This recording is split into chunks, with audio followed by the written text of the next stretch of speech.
ఒక్కసారి కొమ్మూరి గోల్డ్ కి కాల్ చేయండి. తాకట్లో ఉన్న మీ బంగారాన్ని విడిపించి మార్కెట్ ప్రైస్ కి వాళ్ళు కొనుక్కుని మిగతా డబ్బులు మీకు ఇచ్చేస్తారు.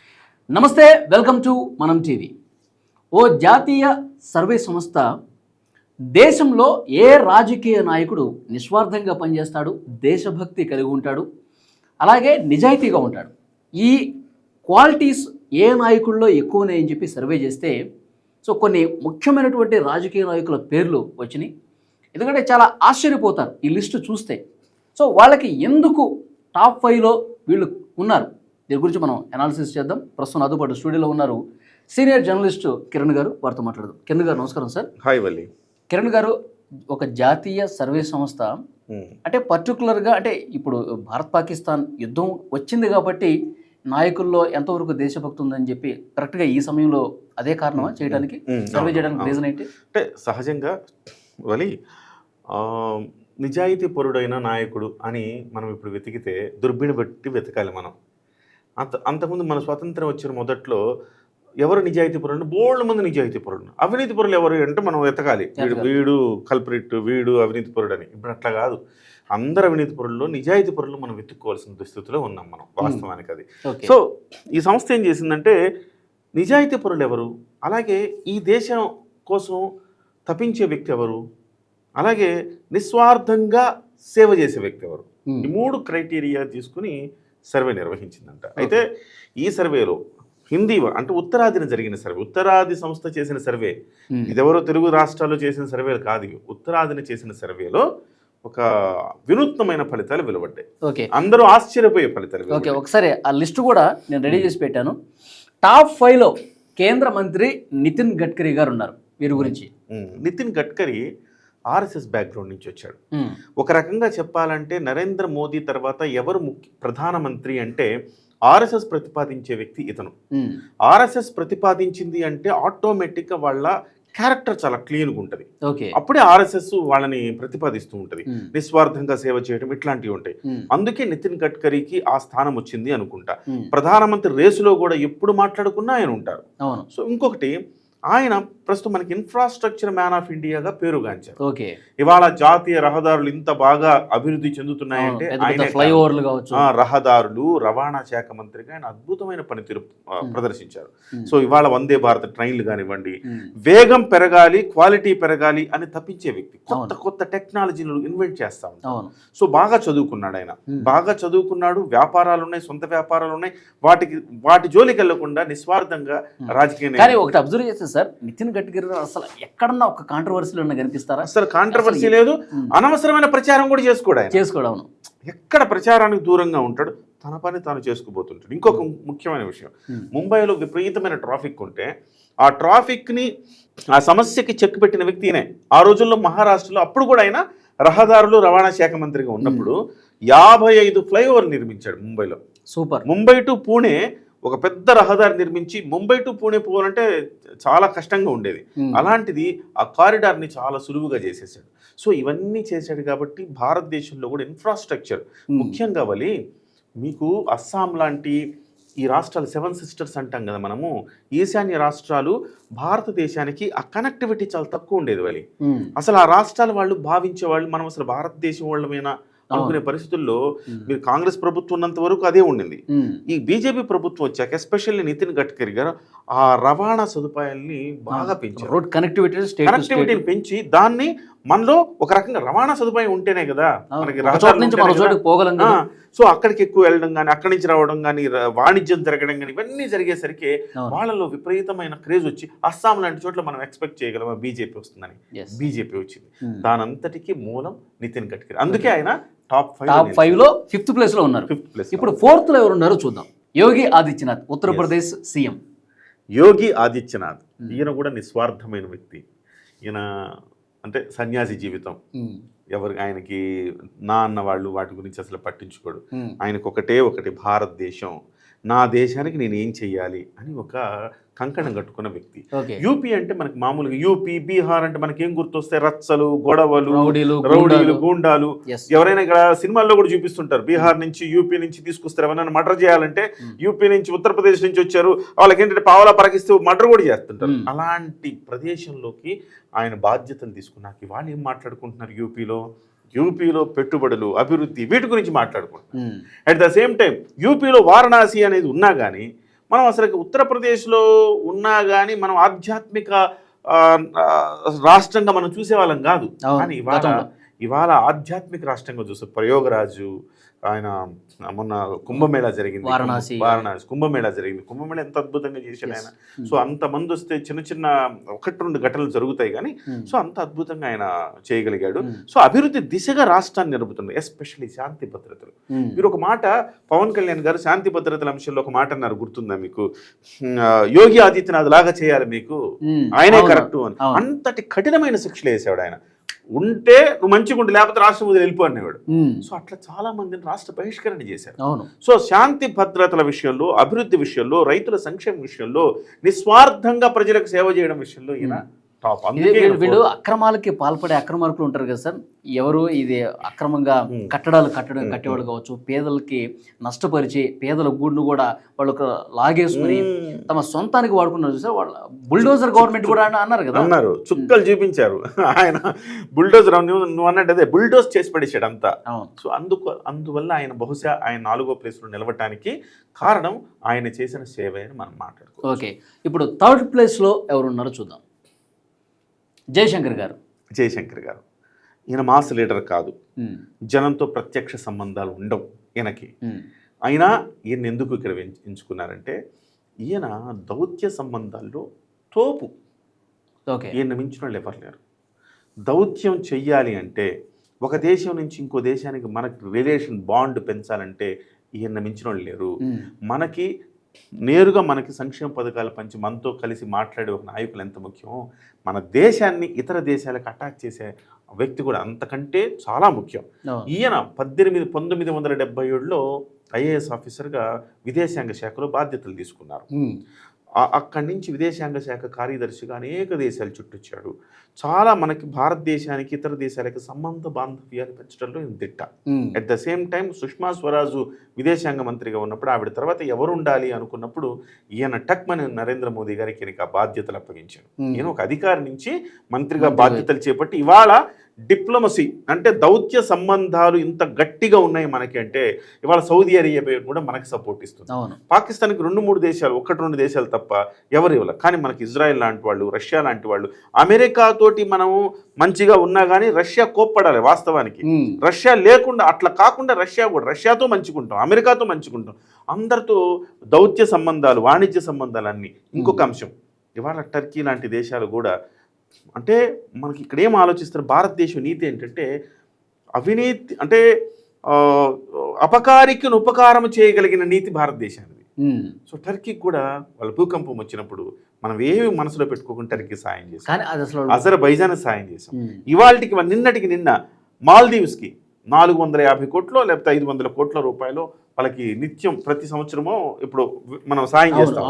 ఆ సాయాన్ని ఇప్పుడున్న సిచ్యువేషన్లో మీరు ఆపద్దు అంటే వాళ్ళకి మనకి మంచి టర్మ్స్ లేవు, ఆపద్దు అనుకుంటే లేదు ఆపం, ఓకే దేంది దాందే. సో అంటే రాజనీతి ఇతర దేశాలతో పోషించడంలో ఈయన మించిన ఘటికుడు ఎవరు లేరు. కాబట్టి ఈయన చాలా ముఖ్యం, చాలా నిజాయితీపరుడు, కేవలం దేశం కోసం ఉంటాడు, ఆలోచిస్తాడు. అందువల్ల ఈయన 3rd ప్లేస్లో. విచిత్రం ఏంటంటే ఎవరు ఊహించరు ఈయన వస్తాడని. కానీ ఈయన చేసిన సేవలు కామన్ పబ్లిక్ తెలియదు, అందుకోసం ఎవరు ఊహించరు.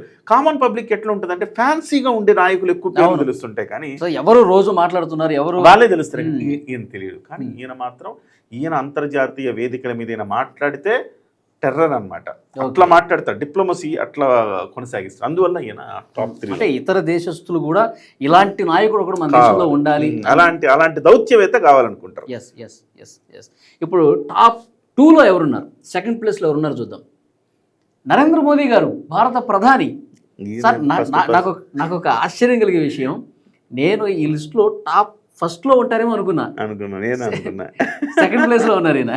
ఏంటి సార్ రీజన్? నరేంద్ర మోదీ గారు గురించి మనం కొత్తగా ఏమీ చెప్పక్కర్లేదు. నరేంద్ర మోదీ గారు ఈ భారతదేశంలో ఒక అభివృద్ధి, ఒక ప్రోగ్రెస్ను చూపించిన నాయకుడు అని చెప్పాలి. భారతదేశం అంటే ఒక గొప్ప ఆర్థిక శక్తిగా అవతరించేలాగా చేసిన వ్యక్తి నరేంద్ర మోదీ. నిస్వార్థం, ఇల్లు లేదు ఆయనకి. ఇవాళకి ఆయన బంధువులు అంటే అన్నదమ్ములు మా వాడు ప్రధానమంత్రిని కాలు దగ్గరేరు. ఎక్కడ అసలు కించిత్తు ఒక రూపాయి ఆయన ఇంటికి పట్టుకెళ్ళేదే ఉండదు. నిస్వార్థమైన జీవితం. సో జీవితం మొత్తం దేశానికి అంకితం చేశాడు. కాబట్టి ఆయన నువ్వు అన్నది కరెక్ట్. 2వ ప్లేస్లో ఎందుకున్నాడు, 1వ ప్లేస్లో కదా ఉండాలి. కాకపోతే నరేంద్ర మోదీ గారికి చిన్న చిన్న సమస్యలు ఉన్నాయి. గోద్రా అల్లర్ల దగ్గర నుంచి కూడా కొన్ని చిన్న ఆరోపణలు కావచ్చు, మరకలు కావచ్చు, మచ్చలు కావచ్చు, కొన్ని కొన్ని ఉన్నాయి. అదే సమయంలో అదానీ లాంటి వాళ్ళకి దోచిపెడతాడు. ఇలాంటి అంటే ఆయన ఉద్దేశం ఏంటంటే ఎవరో ఒకళ్ళు ఉండాలి కదా. మనకి ఒక పెద్దవాళ్ళు కొన్ని సంస్థలను మనం ప్రోత్సహిస్తేనే కదా 10 మందికి ఉద్యోగాలు వస్తాయి. ఇప్పుడు చంద్రబాబు నాయుడు గారు చాలా సంస్థలకి భూములు ఉచితంగా ఇస్తున్నాడు. మొన్న చాలా పెద్దగా రచ్చ జరిగింది. టాటా కన్సల్టెన్సీకి రూపాయి కిందకి ఇచ్చారు భూమి, 90 పైసలకి 99 పైసలకి ఇచ్చారని చెప్పేసి. సో వాడు రాకపోతే మనకు ఉద్యోగాలు ఎట్లా వస్తాయి? వాడికి మన దగ్గరికే వచ్చి పెట్టుకోవాల్సిన అవసరం ఏంది? వాడికి మాకున్నది చాలా అంటాడు. అలా కాదురా బాబు నువ్వు వచ్చి ఇక్కడ పెట్టారు. ఇలాగా కొన్ని సంస్థలను ప్రోత్సహించినందుకు ఈయన మీద అదానికి సంబంధించి కావచ్చు, కొన్ని గతంలో ఉండే కేసులు కావచ్చు, ఈయన మీద కూడా కేసులు ఉన్నాయి. కాబట్టి ఈయనకి 2nd ప్లేస్ వాస్తవం నువ్వు అన్నట్టు 1st ప్లేస్ రావాలి. ఎందుకంటే 77 అత్యధిక ప్రజాదరణ కలిగిన నాయకుడు అంటే ప్రపంచంలో 77% ఓట్లతో నంబర్ 1కి వచ్చాడు. అవును. అలాంటి వ్యక్తి ఇక్కడ నెంబర్ 2కి ఎందుకు వచ్చాడు అంటే ఇవి కొన్ని ఉంటాయి. ఇక్కడ నిజాయితీ ఒక్కటే కాదు, నిస్వార్థం ఒకటే కాదు, దేశభక్తి ఒకటే కాదు, ప్రజలకు నిస్వార్థంగా సేవ చేయగలగటం కూడా క్రైటీరియా.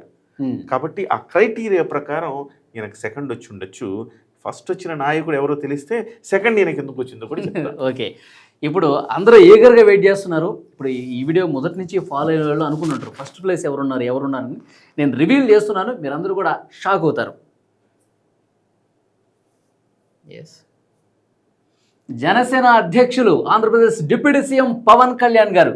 కిరణ్ గారు ఇప్పుడు చెప్తాను నేను ఎందుకు పవన్ కళ్యాణ్ గారు వచ్చారు. ఓకే చెప్పండి.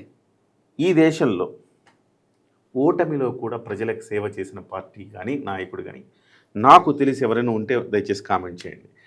ఓటమి తర్వాత కూడా సపోజ్ ఉదాహరణకి ప్రశ్నిస్తా అని ఏదో ప్రగల్భాలు పలుకుతుంటాడు కదా, జస్ట్ ఆస్కింగ్ అని మిస్టర్ ప్రకాశం. ఆ ప్రకాశం కూడా ఓడిపోయిన తర్వాత ఆ నియోజకవర్గం దిక్కు కూడా ఆ వైపు కూడా చూడాల, ప్రజలకు ఆయన ఏం చేసింది లేదు. ఇట్లాంటి వాళ్ళు ఉన్న ఈ సమాజంలో ఆయన 2 చోట్ల ఓడిపోయిన తర్వాత కూడా ఆయన ప్రజలకు సేవ చేశాడు.